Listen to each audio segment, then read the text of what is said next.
female squash player. They call it boxing with rackets, and that's quite an accurate way to think of this sport because it requires not just power and coordination, but a certain degree of relentlessness. It's unending back and forth till you literally squash your opponent. Winner of the jury's choice, the Squash Player of the Year at the inaugural Times of India Sports Awards. My name is Lisa Mamnudas, and this is Mahindra Scorpio presents TOISA, Drive to the Top.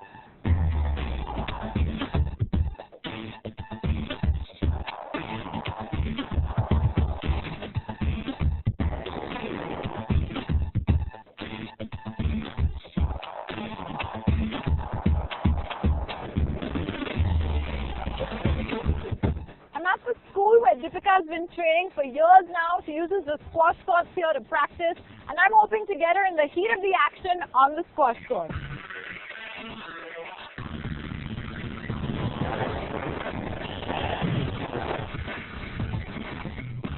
I'm now on the court with Dipika Pallikal, and it's been such a treat to watch her smash and lunge. Dipika, great watching you play, and I'm so glad that you've joined us and are willing to speak to us. Thank you. Thanks so much. I really think that you've been instrumental in popularizing squash in India. I mean, you're the most known face in the sport. Can you tell me a bit about how you discovered the sport, given that until recently it really wasn't getting that much attention? It was just actually one Saturday morning. It all happened really quickly. That it was one Saturday morning, and one of my best friend, we stayed in the same apartment, and we've grown up together, and we've been best friends ever since. And she was going on a Saturday morning for a squash camp. I just joined her, and then I joined the academy, and we used to train every Saturday and Sunday, and that's how I picked it up. So in a way, it was a happy accident. It was. I think when I remember clearly that when I went and told my parents, I'm just going to go with my friends for a squash lesson. Everyone was just dying because no one really knew what squash was. But I didn't know what I was getting to. I didn't know it was going to be what I am today, but I just went on, and that's where it's taken me. And I mean, looking back, it must have been such an unexpected journey, right? You've been all over the world. You've even lived in Egypt to train. Tell me a little bit about your early stages. See, squash is not a very known sport in the country, so it was scary getting into it as a profession because we didn't really have any players who have done well on the circuit and who we could have looked up to, who have got international coaches, and we could have spoken to them. We didn't have any of them. So it was for me to have built up everything. It was for me to have done my homework, to find out where my coaches were, the best coaches were, how do I improve squash in the country. So it was all a first for me, and I think obviously my parents being in sport, I think that really helped, and it really helped taking important decisions like moving to Egypt when I was young age. And what a year it's been. The last, or rather 2014 was historic. I mean, there was the Commonwealth Games gold, the Asian Games bronze, both first for India. Did you imagine when you were training as a young kid and kind of representing India for the first time that you'd make it to this international level of success? Never. I think as far as I remember, I can only remember that I was just really excited to be on the squash court every day. Everything else came secondary for me. So I think it's been a long journey for me, and I think I wouldn't have had it any other way. There are no regrets on the way, and it's been really hard because, as I said, squash is not very famous in the country, and for us to break all barriers and win medals at the Commonwealth Games or the Asian Games at the highest level, it's been fantastic. Sports in India is that, male sports get so much more attention than women's sports, and you've definitely been a champion for gender equality in the sporting arena, particularly with your quite vocal opinions on the fact that prize money is unequal between men and women. I personally am a huge fan of that kind of advocacy, and I'd love to hear from you where that sort of sense of activism stems from and the change that you're hoping to see as a result. So I've always believed that when we were in school, I studied in a school where the girls and boys were together, and from the school level, the girls and the boys have always paid equal fees to learn the same thing. So when we graduate from college, why did the men get paid higher than the women? Because we've studied the same thing, we've done the same thing, we've paid everything equally. Why does it transform to the men getting more funds when they work? And be it in our field also, I feel like it's not improving. In the international level, I can definitely say it's improving, because there are 2 or 3 tournaments which are becoming equal prize money, and they're the biggest tournaments in the circuit. So once the biggest tournaments in the circuit start getting, the smaller events will do. And I don't see that happening back in the country. And I think until that happens back in the country, the women are not going to be respected as much as the men. And I always said this, I think we train as much as the men, we travel as much as the men, we play tournaments as much as the men, and I don't see why there should be such a drastic thing in the money column. But again, it's not about money. I think we all play sports for the love of it, and if I was playing sport, squash for money, I think I'm in the wrong sport now, because it's not as rich as the other sports. But I think I'm doing it for the next generation, and I'm doing it for the respect that I think we girls deserve. And it's not about the money, it's not about how much ever comes in the bank today. It's about equality, it's about respect, and I think we deserve equally. Absolutely. And you mentioned the Olympics, and it's pretty exciting that squash has been shortlisted as one of the 8 sports that could potentially be inducted into the Olympics for 2020. So do you think that we're going to see squash? We've all had sleepless nights over the last 4 years. There was a 2020 big 2 years back, and we lost out on it. But things have been working in our thing, and we're back into the short thing, which never happened before. They never had 2 bids for the same Olympics. From where I see in squash and where it's grown, how it's become, we've only done it for the Olympics, to get into the Olympics.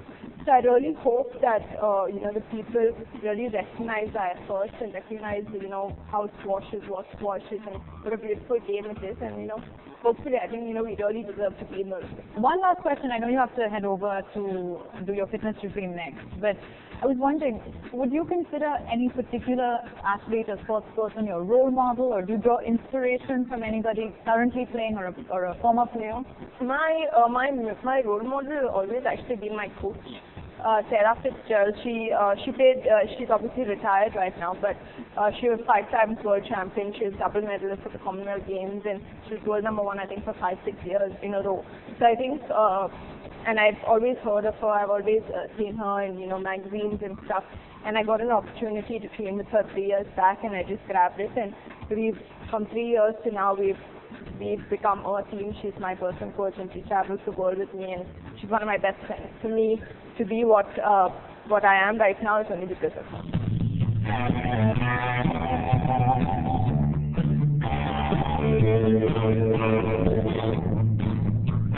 There was a particular time where we particularly worked on our conditioning, because the matches were going to be longer, the opponents were tougher, and we focused on our strength, conditioning, and flexibility.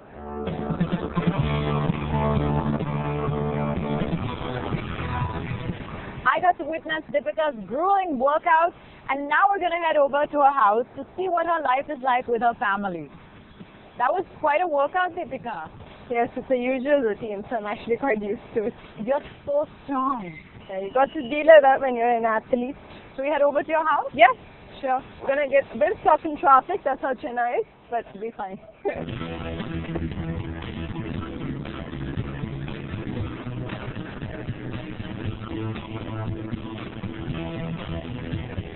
So it was great watching you train, Dipika. Tell us a little bit about what your everyday workout looks like. So I spend a lot of time in the gym, less time actually in the sports court, because when I travel I do a lot of sports. So when I come home, it's mainly a lot of fitness, mainly a lot of sprinting on the field, and a lot of strength and conditioning work in the gym. So Dipika, since we're driving around, I can't help but appreciate the beauty of what I see of Chennai. Tell me a little bit about what your favorite things about the city are and what you like to do here. I think Chennai is home for me. So living away so long, it just feels really nice to come back to Chennai. And I think Chennai is changing every time I come back. Every time I come back, there is something new. I think there are a lot of actually trees being grown in the city, and it just makes the city look really, really beautiful.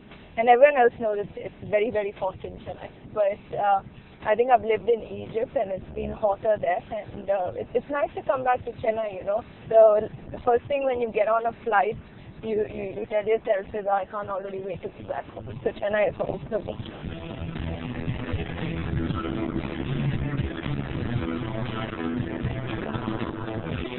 I've just arrived in Dipika's family home, and I was lucky to catch Sanjeev Pallikal, Dipika's dad, right as he was on his way out. I've convinced him to share a little bit about what it's like to be the dad of a sports superstar. I'd love to hear from you a little bit about how you and Mrs. Pallikal supported Dipika through her journey, particularly in the early stages when she was training in Egypt. The decision to move her to Egypt was probably providential because there were issues here that forced us to look for an opportunity to ensure that she gets high quality training.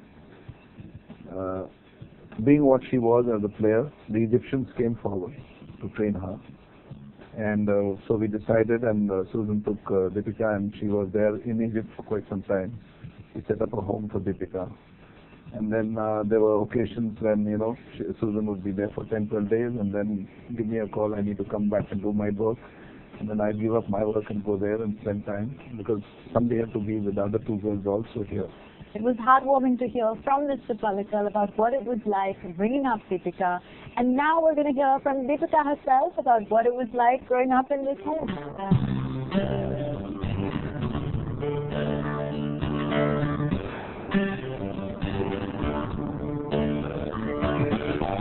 We saw Dipika in action on the court, and we got a sense of her fitness regime. But now it's time to get a sense of what she's like when she's not playing squash.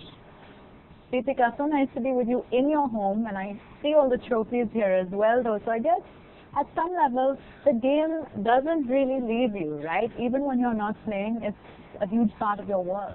Yeah, I think my sisters always joke saying that my parents only have one daughter because there's only pictures of me in the drawing room and all my trophies. And what do you like doing though when you're at home, when you're not playing? How do you like to unwind?